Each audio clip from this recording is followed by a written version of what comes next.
eu me deparei com uma roda de jovens em que eles olhavam para mim e eles começavam a fazer uma expressão de vômito.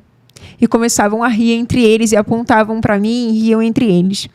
Naquela hora, de verdade, eu confesso que eu queria chorar muito. Porque imagina, seu primeiro passeio, depois de você ter vivenciado um monte de turbulência, e se deparar com isso não é fácil. Eu estava muito constrangida, mas eu precisei pensar, peraí, é muito mais sobre eles do que sobre mim. Muito mais sobre a falta de conhecimento deles do que sobre mim. Muito mais sobre a falta de maturidade, porque as pessoas estão agarradas no físico.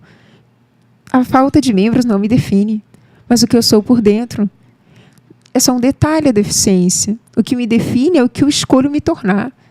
E muitas pessoas dizem, Jéssica, você sofre preconceito? Não, eu não sofro preconceito, eu vivencio ele. É diferente. Claro que eu gostaria muitíssimo de chegar no shopping, chegar no espaço público e todo mundo tivesse com um olhar maravilhoso para mim. Nem sempre. Às vezes é um olhar de espanto, é uma criança falando, mãe, olha ali, não tem braço, não tem perna. É aquele escândalo. Mas eu começo a olhar de uma outra forma, porque eu não quero levar isso para a minha vida. Eu não quero que isso paralise a minha vida.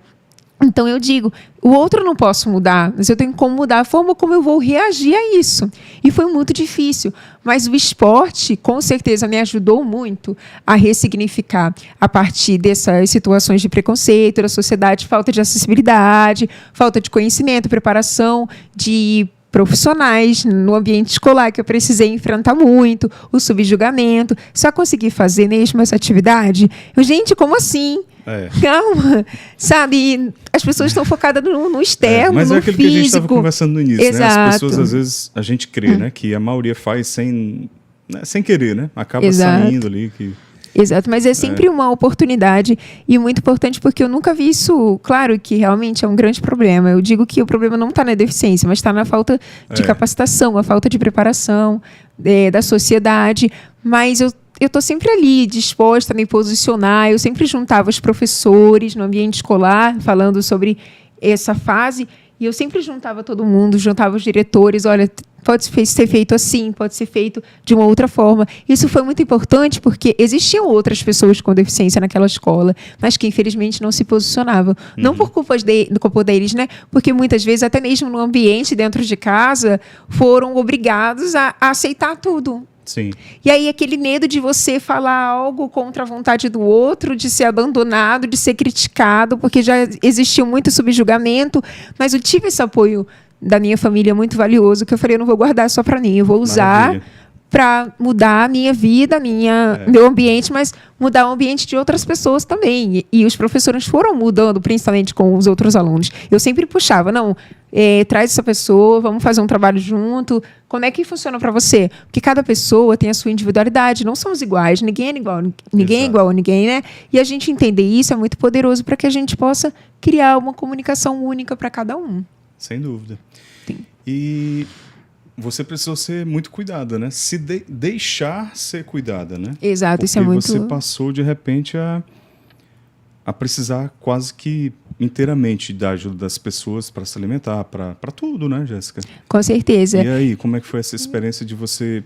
Porque precisa ser um ato de muita humildade, né? Muita. A gente pedir ajuda. Porque é uma humilhação, né? É uma humilhação... você ser dependente, né? Você depender do outro. Como é que foi isso para você? Até que eu nunca olhei isso como um problema, mas sei que já foi sim problema para muitas pessoas, porque de fato não é fácil mesmo a gente pedir ajuda. Eu converso com diversas pessoas para que elas possam destravar, né? Porque é muito difícil, a gente tem aquele medo de incomodar. Será que eu estou incomodando? Como é que vai fazer? E é muito difícil. Eu sempre fui muito independente. Com 7 anos de idade, já arrumava a casa toda sozinha. Não porque pediam para mim arrumar, mas porque eu gostava de fazer. Eu sempre gostei. Tanto que eu falo... É verdade, Silvânia? É verdade? Verdade. Verdade. A mãe dela está confirmando aqui. Eu queria colocar a Silvânia aqui do bate-papo também. Não vai não, Silvânia? Tanto que, sem brincadeira, mas uma das coisas que eu sinto saudade de fazer é lavar louça. E aí eu fico brigando com os meus amigos. Caraca. Eu falo, não acredito que vocês não gostam de lavar louça. Aí eu amava lavar louça, gente. Vamos tomar vergonha na cara, Matheus. Olha aí, a Jéssica dizendo que sente saudade. E o Matheus, Tainara, bota moral aí, né, no Matheus, né, cara? Tem que pôr moral.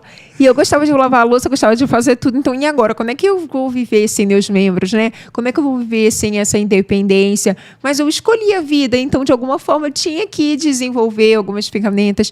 Mas, graças a Deus, eu tenho uma mãe maravilhosa. Uma mãe que está sempre comigo e que nunca foi um problema pedir ajuda e ela está ali comigo. Às vezes eu gosto, né? Que às vezes eu reclamava Fala muito. Demais não elogia demais não. Não, pelo amor de Deus, tô brincando, né? Uma mãe dessa precisa ser exaltada. Né? Ele está sempre Até comigo, o foi céu. muito forte. Então, assim, eu vejo muito através de minha mãe a imagem de Maria, né? Então, para mim, isso é muito, muito forte, muito poderoso. Então, assim, eu tenho essa conexão, mas eu precisei enfrentar algo que foi muito desafiador. Eu fui convocada pela Seleção Brasileira de Jovens para ir para o maior mundial escolar do mundo, na França. Peraí, calma. Para a gente chegar até aí. Vamos lá. Então, passou pela adolescência, teve essas dificuldades que não tem nenhum demérito, né, Jéssica? Reconhecer que teve dificuldade, né? Isso. Com certeza. Que teve dificuldade, que foi difícil. Demais. E assumir. E assumir isso, E assumir né? isso é muito poderoso. É muito poderoso. Eu acho que mais do que a gente... Né? Mais do que a gente... Do que ficar negando, né? Exatamente.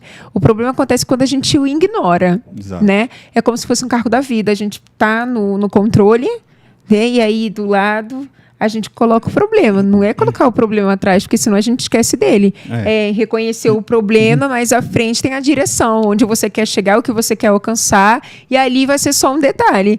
Você pode usar esse problema como uma ferramenta para você ser impulsionada cada vez mais, para chegar na direção onde você quer, o local onde você quer. E sobre a viagem da França, eu precisei ir sozinha. Tá, mas espera aí. Você estava no colégio e o que te atraiu ao esporte e o esporte paralímpico? Como é que foi isso? Na verdade, o esporte chegou até mais do que o ambiente escolar, né? Que eu, quando fui receber a alta, foi em 2016. Você tinha quantos anos? Eu tinha 11. Tá. Tinha 11. Então foi logo depois, né, que você saiu do hospital. Exato, porque em 2016 estava acontecendo os Jogos Paralímpicos no Rio. Tá. Parece que foi algo de Deus, porque assistir para atletas competindo, para mim, foi como uma representatividade importantíssima, para que eu entendesse que eu também era capaz. Eu vi, através daqueles atletas paralímpicos, uma oportunidade de fazer o mesmo. E eu reconheci que o esporte também, além de ser, não é só algo, né, a lazer, é uma profissão também, quando se trata de alto rendimento, né? Sim, um atleta, você trabalhar com disciplina, fazer o treino, mesmo que você não queira. Como, por exemplo, tem muita gente que diz, Jéssica, eu gostaria de ter sua motivação. Gente, não é sobre motivação, é sobre disciplina. Porque existem muitos dias que eu acordo sem vontade de treinar, mas eu preciso. Então, quando eu saí dos Jogos Paralímpicos, eu saí impulsionada e decidida que eu queria fazer um esporte também. E um detalhe, eu sempre tive medo da natação. Eu sempre tive medo de nadar. Piscina, para mim, era o maior terror. Hoje é minha segunda casa, literalmente. Mas como você decidiu pela natação? Porque eu tomei posse dentro do hospital mesmo, que eu era capaz de fazer. Qualquer coisa que eu quisesse. Ah, qualquer coisa. Qualquer coisa que eu quisesse. Mas a natação em especial? E a natação especial porque eu assisti os paratletas competindo. E aí eu assisti outras modalidades. Mas aquela foi a que tocou meu coração. E dali despertou um sonho que nem eu mesma imaginava, nem eu mesmo tinha. Então, foi algo que despertou no meu coração através da arquibancada. E tanto que a gente começou a luta, porque é uma luta, assim, quando a gente fala do esporte de alto rendimento do Paralímpico, né? Falta visibilidade ainda, falta apoio. Então, realmente, foram 2 anos procurando o esporte paralímpico. Depois eu entrei numa instituição, mas não era para formar atletas paralímpicos, era só inclusão a lazer. E eu queria competir mesmo. Eu queria ter a oportunidade de chegar a alguns Jogos Paralímpicos e representar o país, representar a minha família, todos que aqui estão caminhando comigo, né? Então, eu fui para um outro clube que me deu uma grande oportunidade para que eu me formasse como atleta de alto rendimento mesmo, como é até hoje. Em 2021, eu comecei a competir oficialmente e nessa competição pude conquistar 2 medalhas, sendo uma de ouro e uma de prata. Caraca. Foi para mim uma grande um grande impulso, né, para que eu... Isso campeonato brasileiro? Como é que Sim, foi. Inclusive no Rio de Janeiro mesmo. Rio de Janeiro. Que era um campeonato regional.